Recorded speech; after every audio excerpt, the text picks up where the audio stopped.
नमस्कार, मैं दौलत शर्मा और आप देख रहे हैं UIP न्यूज़। इस समय वायनाड लोकसभा सीट चर्चा में बनी हुई है क्योंकि राहुल गांधी लोकसभा चुनाव 2024 में 2 सीटों से चुनाव लड़े थे, रायबरेली और वायनाड, और दोनों ही सीटों से उनकी बड़ी धमाकेदार जीत हुई। और इस जीत के बाद ही लगातार सवाल उठ रहे थे कि यहाँ पर राहुल गांधी किस सीट को चुनेंगे। एक सीट वो थी कि जहाँ पर उनकी माता सोनिया गांधी ने कहा था कि मैं अपने बेटे को सौंप के जा रही हूँ, इसका ध्यान रखना। यानी यहाँ पर राहुल गांधी की कांग्रेस की एक तरीके से देखा जाए तो पारंपरिक सीट थी। दूसरी तरफ वायनाड था जहाँ से राहुल गांधी लगातार 2 बार सांसद रह चुके हैं और तीसरी बार फिर दोबारा उन्होंने वहां पर जीत हासिल करी। यानी देखा जाए तो दोनों ही सीटें राहुल गांधी के लिए खास थी। एक जगह अपनी विरासत संभालनी थी तो एक जगह अपनी लेगेसी उनको यहाँ पर बरकरार रखनी थी। लगातार उन्होंने यहाँ पर वायनाड की जनता की सेवा की, लेकिन अब यहाँ पर जब विषय आया कि आखिर वो किसको चुनेंगे तो उन्होंने रायबरेली को चुना और यहाँ पर वायनाड के लोगों से कहा कि मैं यहाँ पर अभी भी वायनाड के लोगों के साथ जुड़ा हुआ हूँ, उनकी हर परेशानी के साथ खड़ा हूँ और वायनाड का हर व्यक्ति मेरे पास आकर अभी भी जो भी उन्हें कोई काम हो या दिक्कत हो उनसे बोल सकता है। साथ ही उन्होंने लिखा कि अब यहाँ पर मेरी बहन प्रियंका गांधी रहेगी और ये बात अब लगातार फैल गई कि प्रियंका गांधी वायनाड से चुनाव लड़ेंगी और इसकी घोषणा कांग्रेस पार्टी कर चुकी है। राहुल गांधी के ट्वीट के बाद ये ऑफिशियली हो गया कि अब प्रियंका गांधी वायनाड से चुनाव लड़ती हुई नजर आएंगी। आपको बता दें यहाँ पर वायनाड से बीजेपी के जो केरल के बीजेपी चीफ थे उन्होंने राहुल गांधी के खिलाफ यहाँ पर चुनाव लड़ा था, जिनका नाम है यहाँ पर सुरेंद्र। लेकिन सुरेंद्र को बड़ी करारी हार राहुल गांधी के हाथ मिली। लेकिन क्या जब अब प्रियंका गांधी वहाँ पर उतरी हैं, लड़की हूँ लड़ सकती हूँ, ये वाली चीज़ अब प्रियंका गांधी वहाँ पर लेके पहुँची हैं, तो क्या उनके सामने यहाँ पर सुरेंद्र ही होंगे या फिर कोई और होगा। नाम यहाँ पर सामने आ रहा है कि अब मोदी का मास्टर स्ट्रोक चलने वाला है और यहाँ पर स्मृति ईरानी, जिन्होंने साल 2019 में अमेठी सीट पर राहुल गांधी को करारी शिकस्त दी थी, अब वो प्रियंका गांधी के सामने चुनाव लड़ेंगी। हालांकि इस लोकसभा चुनाव 2024 में वो फिर दोबारा अमेठी में उतरी थी, लेकिन इस बार उनके सामने राहुल गांधी नहीं थे। इस बार उनके सामने किशोरी लाल शर्मा थे, जो कि काफ़ी पुराने नेता हैं कांग्रेस के और उनके परिवार से भी काफ़ी हद तक जुड़े हुए हैं। उन्होंने यहाँ पर स्मृति ईरानी को करारी हार दी, लेकिन इस हार के बाद स्मृति ईरानी के चेहरे पर एक भी सिकन दिखाई नहीं थी। मानो ये पता हो कि अगला प्लान क्या है, मानो ये पता हो कि राहुल गांधी तो एक सीट चुनेंगे ही, यहाँ पर रायबरेली भी हो सकती है, वायनाड भी हो सकती है। तो क्या यहाँ पर बीजेपी पहले से तैयार थी कि एक ना एक गढ़ तो यहाँ पर कांग्रेस का खाना है? क्या उसमें स्मृति ईरानी का अब सहयोग रहने वाला है? क्या अब ये जो पूरा मामला है, क्या लड़की वर्सेस लड़की होने वाला है? क्या यहाँ पर महिला सांसद वर्सेस महिला सांसद होने वाला है? क्या यहाँ पर अब हम देखेंगे प्रियंका वर्सेस स्मृति ईरानी की सीधी सीधी लड़ाई होने वाली है? अब तक जो हमने लड़ाई देखी वो बयानों में थी, अब तक हमने लड़ाई देखी वो मीडिया रिपोर्ट्स में थी, लेकिन अब सीधी लड़ाई चुनावी मैदान में होगी। तो क्या इस चुनावी मैदान में प्रधानमंत्री नरेंद्र मोदी यहाँ पर स्मृति ईरानी का सहारा लेकर कहीं ना कहीं जो कांग्रेस का कॉन्फिडेंस बढ़ा है इन चुनाव नतीजे के बाद, क्या उसको कम करेंगे? क्या यहाँ पर मोदी स्ट्रोक, मोदी का मास्टर स्ट्रोक जो कहा जाता है वो देखने को मिलेगा? क्या यहाँ पर प्रियंका गांधी स्मृति ईरानी पर भारी पड़ेंगी या फिर स्मृति ईरानी फिर दोबारा कांग्रेस की एक पारंपरिक सीट कह लीजिए वायनाड, उसको जीतती हुई नजर आएंगी? कई तमाम सवाल हैं।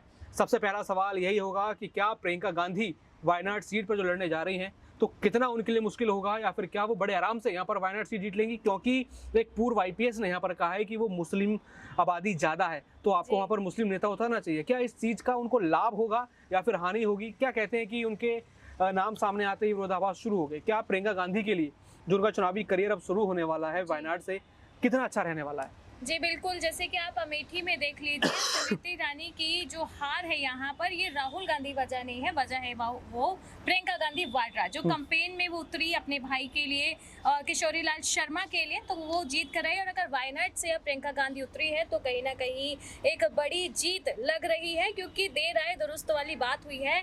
कांग्रेस की फाइनली नींद खुल गई है और उन्हें लग रहा है कि ऐसी बड़ी सीट से अगर हम प्रियंका गांधी को उतारे तो कंपटीशन में मजा आएगा, क्योंकि जैसे कि बीजेपी ने कहा था विपक्ष मजबूत होना चाहिए, तो कहीं ना कहीं कांग्रेस ने इस बात को सीरियस ले लिया है। इसलिए विपक्ष यानी कि कांग्रेस को लग रहा है कि राहुल गांधी से ज्यादा मजबूत जो मैदान में है वो प्रियंका गांधी वाड्रा है, तो कहीं ना कहीं ये फैसला बहुत अच्छा लिया गया है। और दोनों जिस तरीके से आपने कहा कि स्मृति ईरानी हो सकती है, तो कहीं ना कहीं बीजेपी का ये शो काम नहीं आएगा, क्योंकि अगर स्मृति ईरानी ने इतना जमीन से जुड़कर अगर काम किया होता तो अमेठी में हार नहीं मिलती और वहां पर प्रियंका गांधी वाड्रा ने कैंपेन किया था, लेकिन लोगों ने नेता उसे चूज किया जिन्होंने हकीकत में काम किया था।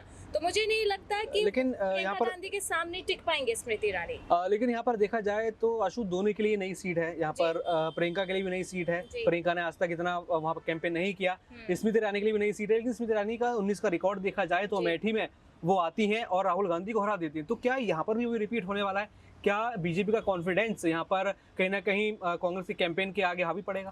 जी बिल्कुल पड़ेगा। और देखा जाए तो देखिए पॉलिटिक्स में भी परिवारवाद चलता है। जैसे कि वायनाड में देखिए राहुल गांधी का बोलबाला था, अब उनकी बहन आई है, जिस तरीके से राहुल ने अपनी बहन के लिए कैंपेन किया है, जनता राहुल गांधी के साथ है और प्रियंका गांधी के साथ दिखेगी। जैसे कि आपने कहा कि ये जो इलेक्शन समर आया था इसमें प्रियंका गांधी नहीं दिखी, यानी कि चुनावी मैदान में नहीं उतरी, लेकिन प्रचार खूब किया। और जैसे कि उनका नारा है लड़की हूँ लड़ सकती हूँ, इस नारे ने उन्हें इतना बड़ा जो वुमेन वोट बैंक दिया है कि अब वो जब चुनावों में उतरेगी तो सच में आंकड़े देखने को मिलेंगे। और मुझे ये लगता है कि प्रियंका गांधी ने पहले से ही जो है अपनी समझदारी के साथ जिस तरीके से प्लॉटिंग की थी, शायद कभी उनका पहले प्लान था कि मैं राजनीति में उतरूंगी, तो तब से उन्होंने थोड़ा थोड़ा जो है यहाँ पर दाना डालना शुरू कर दिया था।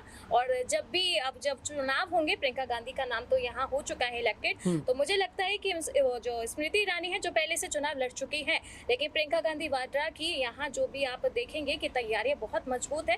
वो शुरुआत से तैयारी कर रही थी क्योंकि उन्हें पता था एक न दिन मुझे आगे आके लीड करना है, और शायद वो वक्त आ गया है कि वो लीड करेंगी। वायनाड से उतर चुकी हैं और यहाँ से उनकी जीत भी कंफर्म है। स्मृति ईरानी ने ना अमेठी में कुछ किया, ये जनता ने जता दिया, और वायनाड में तो उनका चेहरा ही नया है, तो जनता नहीं पसंद करेगी। लेकिन क्या ये सीट रायबरेली हो सकती थी? क्योंकि वायनाड यहाँ पर प्रियंका गांधी के लिए एक अलग ही सीट बन जाती, एक नया एक्सपीरियंस है, क्योंकि वायनाड वो इतना कभी गई नहीं, लेकिन रायबरेली में काफी उन्होंने यहाँ पर कैंपेन किया, अपने भाई के साथ वो उतरी। तो क्या अगर राहुल गांधी या रायबरेली छोड़ देते तो क्या वो उनके लिए वो आसान सीट होती? क्योंकि वायनाड तो राहुल गांधी के पास लगातार 3 बार से है। क्या लगता है आपको?